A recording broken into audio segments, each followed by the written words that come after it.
Or a game. Or a game. Damn. Damn. Not not the sort of game that I was personally expecting. Fair plays to those that were in the preview, match preview stream, who predicted that this game would be quite lively. You know, you called it. You called it. You said it would have a bit of panache in this game. And man, it's quite end to end stuff. Newcastle came with some sort of a plan. Bit of an underwhelming Newcastle side, with all things considered, to be fair to them. But we have our own problems as well. It's kind of like walking wounded for both of us, right? But you know what? In terms of opportunities, I think we kind of both had our moments where we really rode our luck. Like really rode our luck. The amount of times on at the same time that we sit here and we say same old, same old, same old problems, same old mistakes, same people to blame as well. It just keeps going around and around and around, and we'll get the negatives out of the way first. Let's go into the negatives first. Andre Onana is quite very much responsible for most of what goes wrong on that pitch at the last. In terms of how he goes about his saving, like his ability to make the saves, it's like some days he's on it. You know, he'll command his box. You know, he's hard to beat. Then you come the next day, the guy just turns into a ghost. The guy just becomes obsolete, just disappears. He's just no presence on his goal line. And it's just that he sticks to his goal line way too many times. And when he needs to come out a little bit further, you know, put more pressure, force Newcastle strikers and attackers to have to work around how you're maneuvering the box, right? That's your area of the pitch.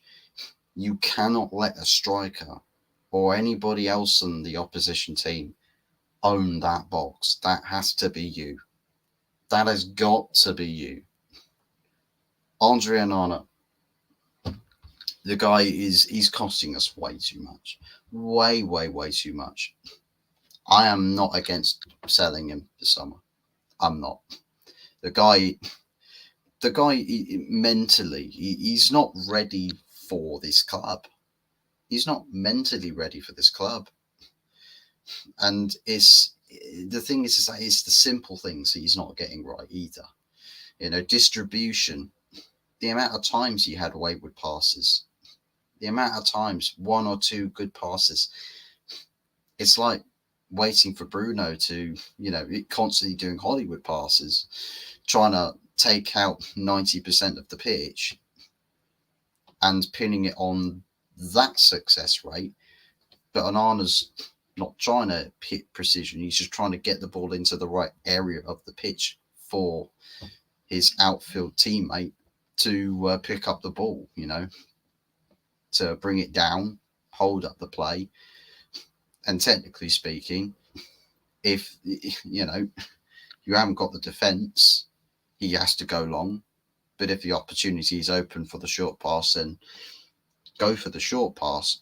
But even then, with the short pass, the reliability there is, it can come a bit lacking.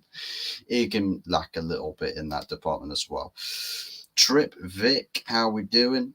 Ahmad is the truth. Big up yourself. 100%, man. Ahmad, again, I tell you what, sell off Anthony. we've got a proper winger here in Amad Diallo, a proper winger. You know, fair plays to the kid. Like he got injured against Arsenal. When it's just every time he's played the season, he's done well. He's pulled his weight, and and yet again, another player that sort of sits on the fringes when he's in the hot seat. He genuinely gives off really good vibes. He gives off good effort, shows a bit of technique, a bit of quality, and I suppose his approach on the right hand side as well. He's not overly wasteful like we see with Anthony, very frequently with Anthony. And when he keeps it simple, it's all good stuff.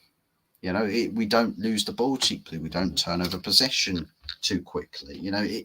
It all helps. All the little things help.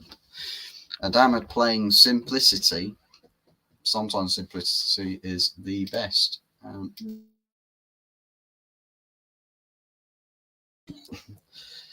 It's my parents back from their date night down at the pub.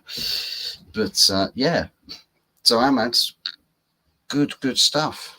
100%. And also big ups to yourself as well, Tripvik. If you are joining, do be sure to smash them likes. It's a positive end. It's a positive end to the season for Manchester United. Well, the home season it is. We've still got Brighton away to do, and then also the trip to Wembley. So yeah, it's interesting couple of games still to come. Still plenty of fireworks that can go off, but the home Premier League campaign is done. Really tumultuous season. Really tumultuous season. Definitely a lot of lows. Not as many positives, but ending to see a bittersweet. Not really bittersweet. It's just bitter. Really bitter. Like just downing straight vinegar or something, like completely bitter. So many different issues. Like, where do you even start? But we'll leave all of those sorts of conversations for a big show, big stream that we'll do once all the football is done. But we'll get back to focusing with this game. But yeah, Andre Onana, big thumbs down today. Even though he made a couple of good saves, right, to keep the game in our favour. Mistakes were occurring in that team ahead of him as well. Guys like Wan-Bissaka,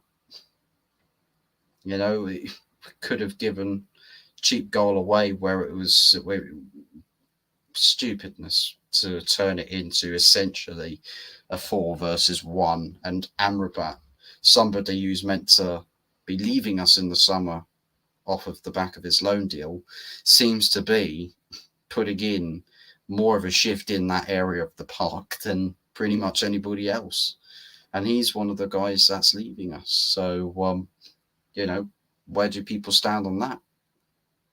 Is Amrabat a player that we entertain giving a permanent contract? Do we do that? I'm not sure. For me, if there's better options out there, go for that. I mean, Casemiro is essentially going to be gone across the summer. We know Varane's gone. In terms of other players as well, Wan-Bissaka probably going as well. I think, and maybe there's an air of that. Wan-Bissaka kind of knows his days are numbered at the club, so maybe he's just sort of half checked out a little bit. That can happen sometimes. But in terms of other players in front of them, Delo on the left-hand side was all right. Johnny Evans, yeah, okay. Casemiro from time to time. Hot and cold, Casemiro. Hot and cold. A few bad, silly mistakes to make, or bad moments to play, but various other areas where clutch tackles, I would say, clutch moments where he gets his foot in at the right time and, takes away, just dismisses the attacking the attacking passage of play for Newcastle and resets it in our favour. So, I mean, as I said, hot and cold. There's some good, some bad with Casemiro, but we all know he's not a centre back. He's more of a he's much more of a, or closer to a DM, defensive midfielder / box to box type player. Danny is a centre back, so yeah, can't have any complaints there. Lisandro Martinez came on, set up the passage of play that brought us our third goal. You know, 2 substitutions with a returning Bruno Fernandes, and Bruno today, fair plays to him, did he put in a shift. Off the back of returning from an injury, had a relatively good performance today. Not a lot wrong. Well, a moment or two of old habits dying hard, but as a whole, he connected the play where he needed to, slowed things down a little bit, but in a good way. Not so much slowing things down where it kills off much of the momentum and the attacking pace per se, but slowing it down, sticking to the wiser passing options for me. And sometimes when you get that kind of a Bruno, he does have the range in his passing ability to unlock those fine gaps in the defence and create some good chances. Garnacho, had a few opportunities not taken. I think McTominay in the number 10 again, second week running, didn't really work. A little bit obsolete there, and that it's not to say that he didn't want it, because I don't think we can really question Scott McTominay's want to perform for the club. It's just in terms of the ability that he has. He doesn't have the technical ability to translate just how passionate he is about this club, because it's like Dave down your local five-a-side, in his 50s from walking football, probably has a huge amount of passion for his favourite club. You'll stick him on the pitch there, you'll see him give absolutely everything for about 10-15 minutes before he leaves on a stretcher, because he's just so knackered. And he probably misplaced every pass and fell on his arse about 500 times in that space. But again, you can't question the passion. McTominay, barring falling on his arse all the time and not lasting for longer than 15 minutes, I can go 90 minutes for every week. He just doesn't have the quality in his game to warrant sticking with him in this team. He just doesn't. He has moments in the team where we say, yeah, that's why he's there.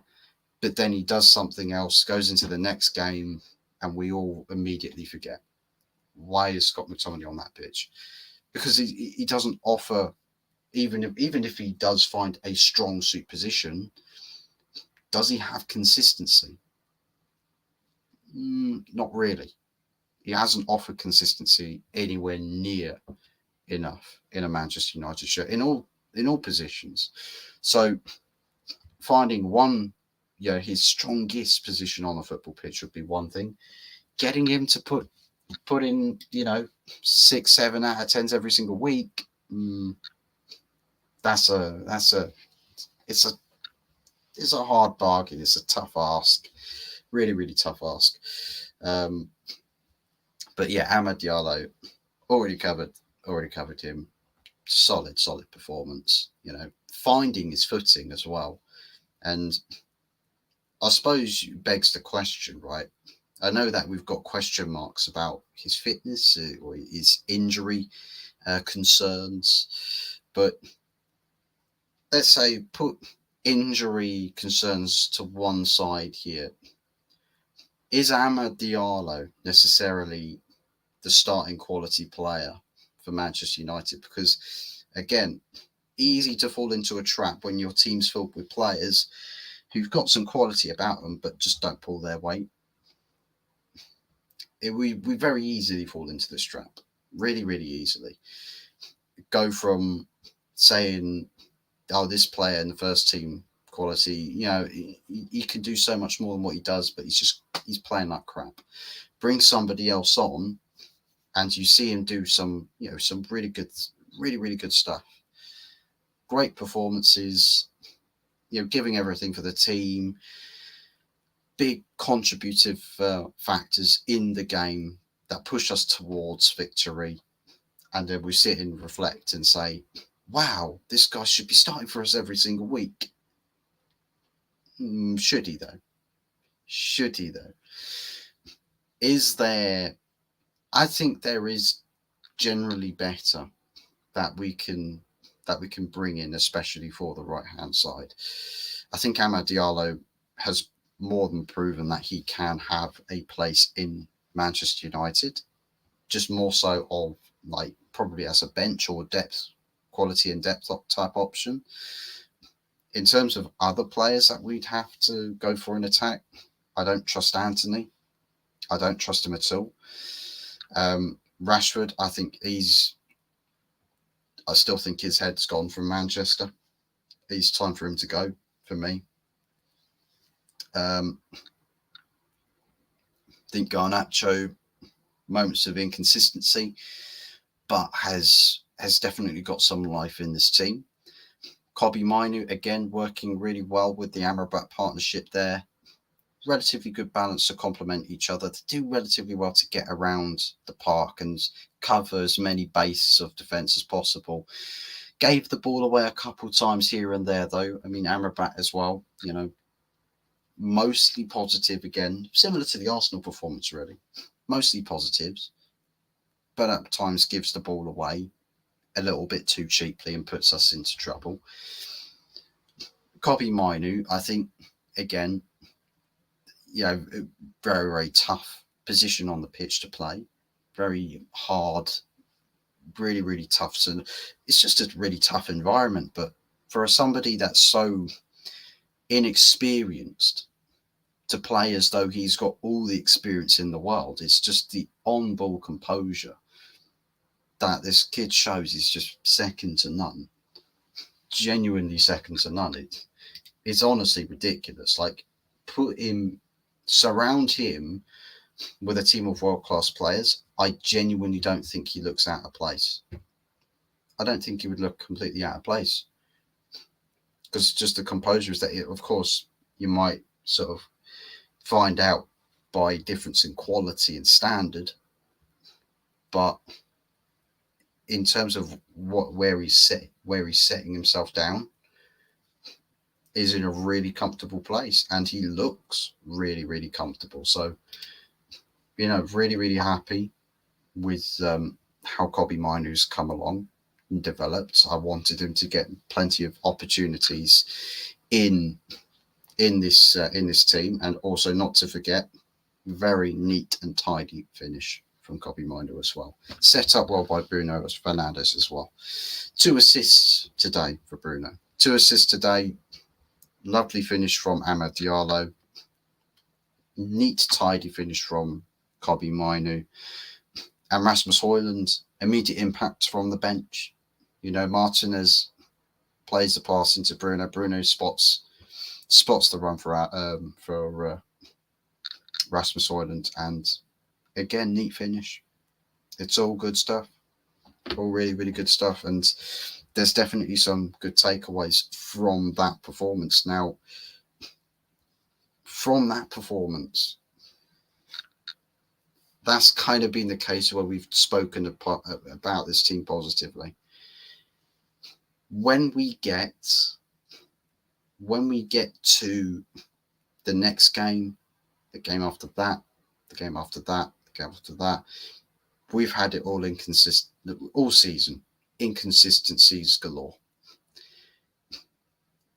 I don't know if the impending FA Cup final is playing a factor to this team finding an element of togetherness or trying to do more for each other here.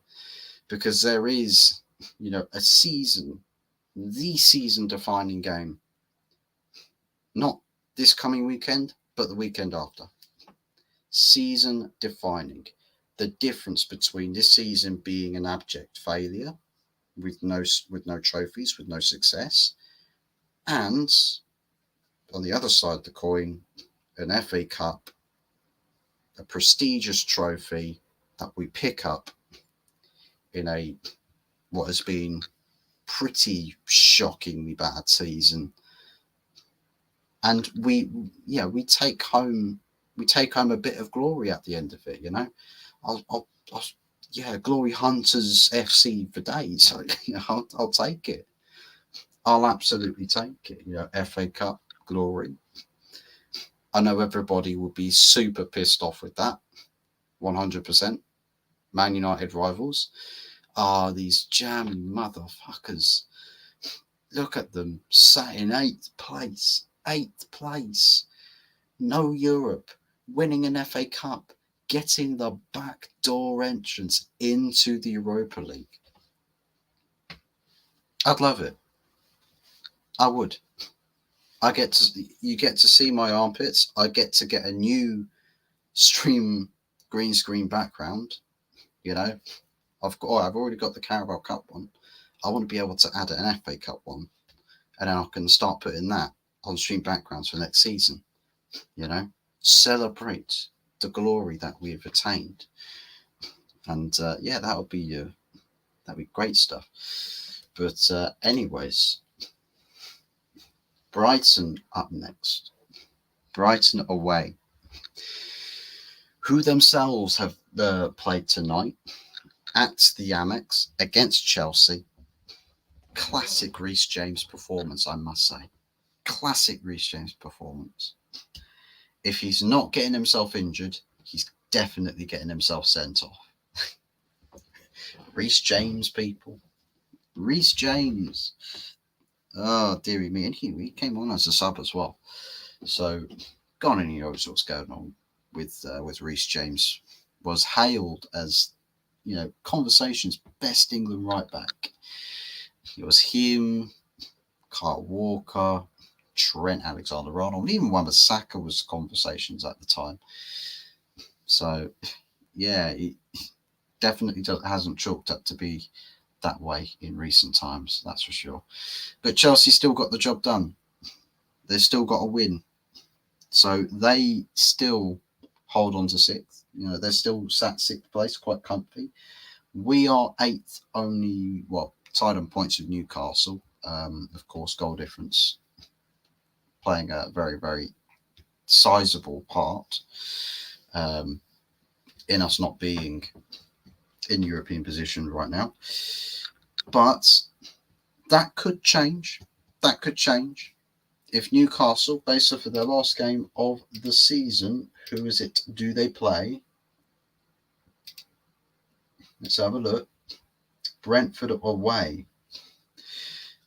Listen, if Brentford gets something, if we just got focused on getting 3 points up at Brighton, we could get ourselves into Europe.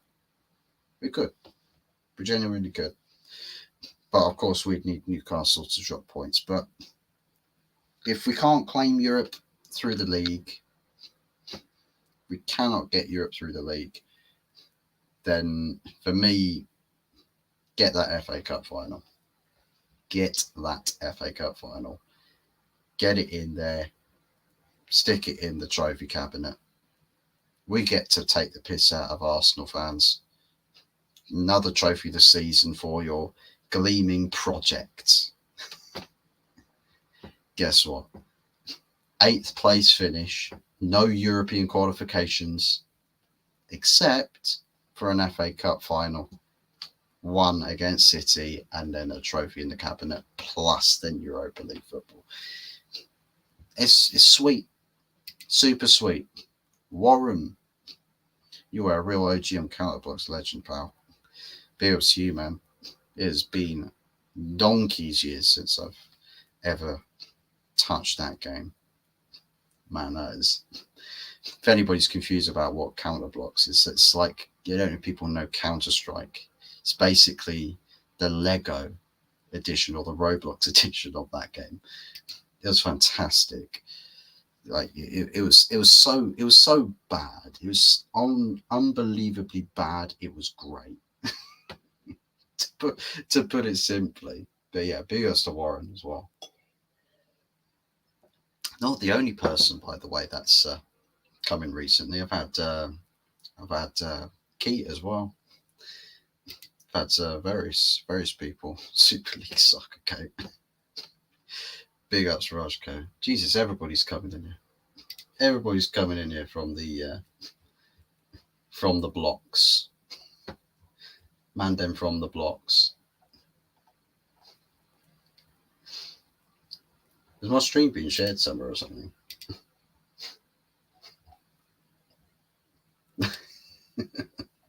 I wouldn't be surprised if it has.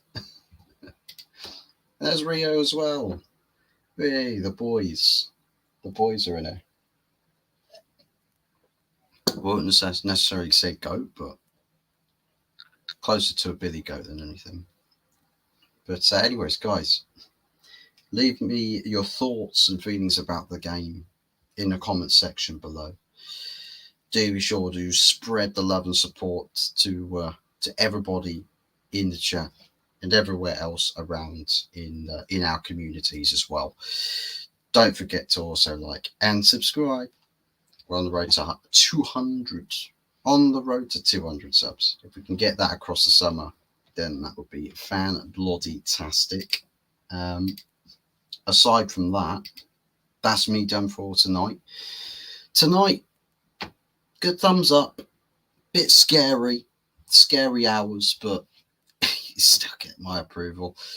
It was an entertaining game for the neutrals if you're watching it, I'd imagine. So leave your thoughts in the comment section down below.